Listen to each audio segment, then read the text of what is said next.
Friends, শুভ বিজয়া। আজকে আমি তোমাদের জন্য নিয়ে এসেছি একটা মাছের রেসিপি। এই মাছের রেসিপিটা আমি তৈরি করব কাতলা মাছ দিয়ে। আমি তৈরি করছি আজকে গন্ধরাজ কাতলা। এই গন্ধরাজ কাতলা রান্না করার জন্য আমার যে যে উপকরণগুলোর প্রয়োজন সেটা আমি তোমাদের প্রথমেই দেখিয়ে দিই। আমি নিয়ে নিয়েছি 5টা বড় বড় কাতলা মাছের পিস, পেটির মাছ দিয়ে তৈরি করব। আর লাগছে লবণ, চিনি, সামান্য হলুদ,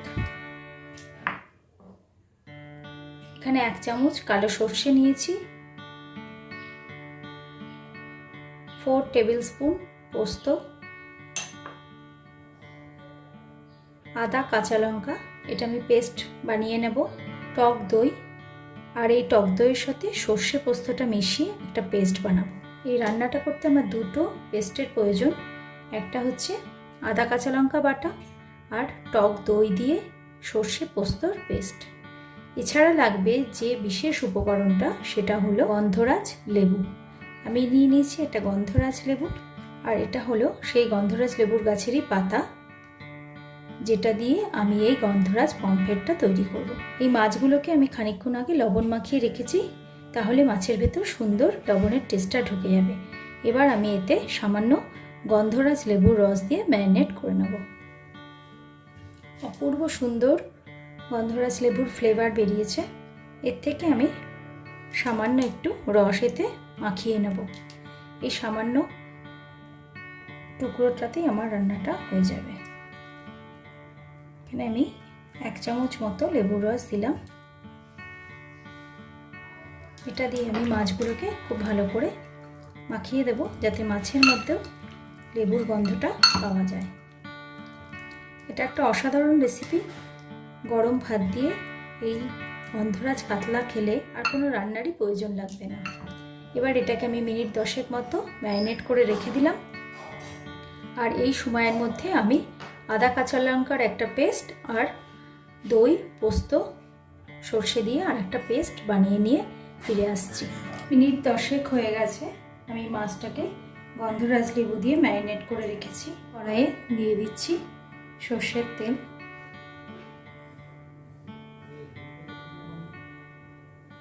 তেল খুব ভালো করে গরম হয়ে গেছে। এবার আমি মাছে সামান্য হলুদ ছিটিয়ে ভেজে নেব।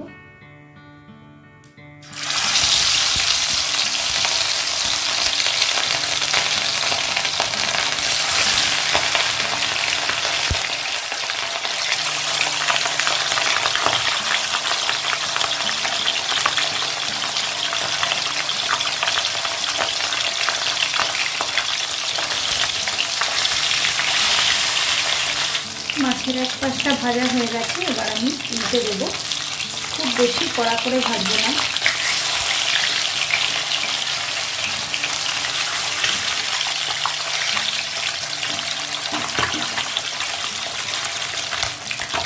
মাছটা ভাজা হয়ে গেছে, এবার আমি তুলে নেব।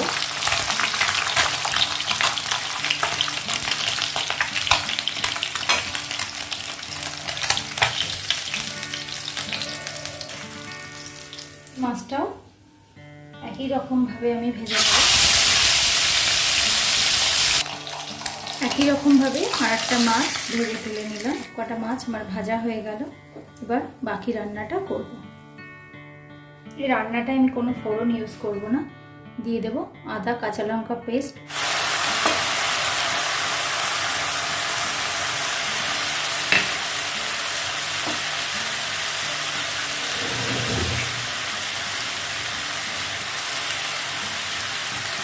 আদাটাকে ভালো করে কষিয়ে নিতে হবে, কাঁচা আদার গন্ধটা যেন না থাকে।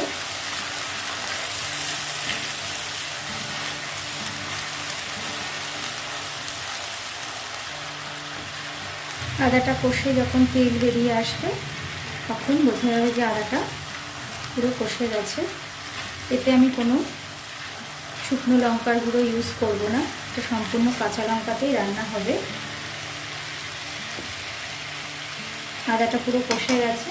এবার আমি এতে দিয়ে দেব সর্ষে পোস্ত আর দইয়ের পেস্টটা।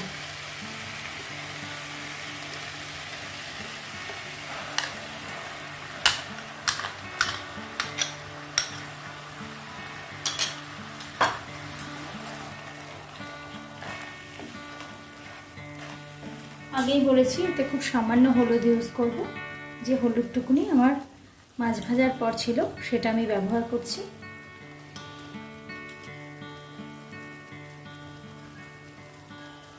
দিয়ে দিচ্ছি চিনিটা,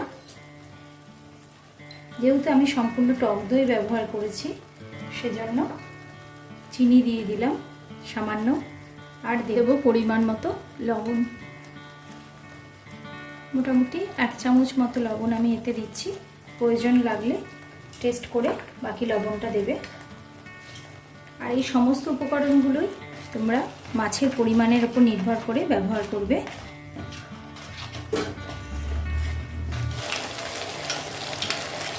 আমি সামান্য জল দিয়ে দিলাম বাটিটা ধুয়ে। এক্ষেত্রে আমি সর্ষেটাকে আর বেশিক্ষণ কষাবো না, সর্ষে বেশি কষে গেলে এটা তেতো টেস্ট হয়ে যায়। এবার আমি এতে মাছগুলো দেব, তার আগে আর একটু পরিমাণে জল দিয়ে দেবো।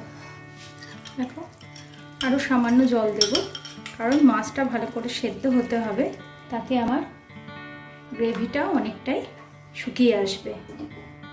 এবার এতে আমি মাছগুলো দিয়ে দেব।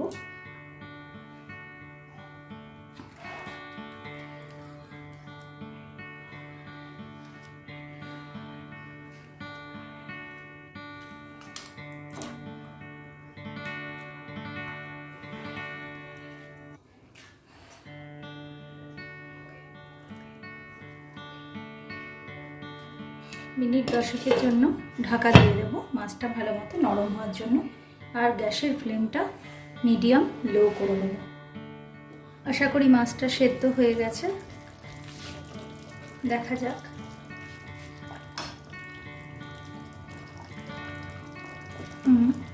মাছ সেদ্ধ হতে তো সময় লাগে না, আসলে মাছ ভাজা হলেই সেটা খাওয়ার উপযোগী হয়ে যায়।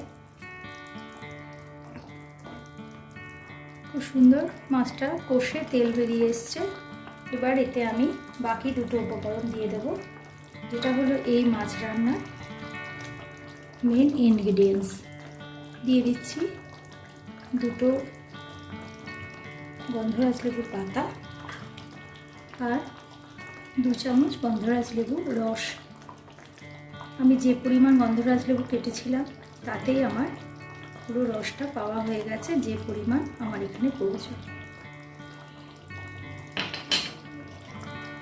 এবার এই ফ্লেভারটা সুন্দরভাবে যাতে মাছের মধ্যে ঢুকতে পারে সেজন্য 2-1 মিনিট ফোটানোর পরই আমি গ্যাসটা অফ করে দেব। এই পাতা আর লেবু রসটা বেশিক্ষণ ফুটলে তেতো হয়ে যেতে পারে।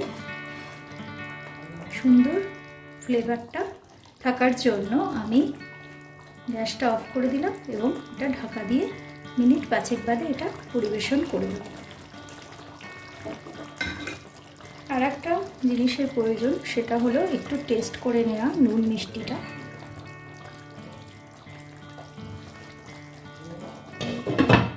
ফ্লেমটা আমি অফ করে দিলাম, এটা এবার আমি একটু টেস্ট করে দেখে নেব।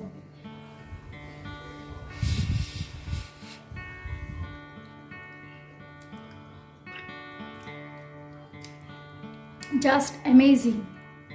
তোমরা অবশ্যই এটা বাড়িতে ট্রাই করবে এবং খাবে, অসাধারণ লাগবে। কাতলা মাছ খুব অ্যাভেলেবেল মাছ, যেটা প্রতিদিনের খাবারেই থাকে, অথচ একঘেয়ে মাছের ঝোল না খেয়ে এরকম একটা প্রিপারেশন তৈরি করে খেয়ে দেখো, অসাধারণ, জাস্ট অসাধারণ। টেস্টটা ব্যাপক হয়েছে। 5 মিনিট বাদে আমি এটা সার্ভ করব, তখন তোমাদের কাছে আবার ফিরে আসছি। গন্ধরাজ কাতলা একদম রেডি। এবার এটা আমি সার্ভ করে দেব।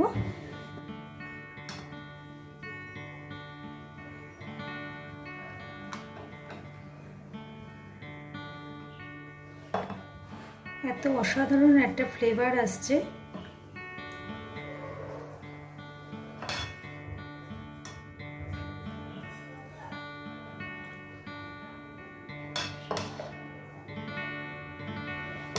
আমার এই গন্ধরাজ কাতলা বানানোর রেসিপিটা তোমাদের কেমন লাগলো আমাকে অবশ্যই কমেন্ট বক্সে জানাবে। ভালো লাগলে রান্নাটা অবশ্যই লাইক এবং শেয়ার করো।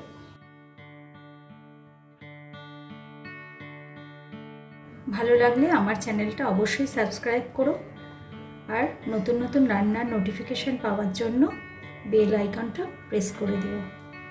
Thank you friends.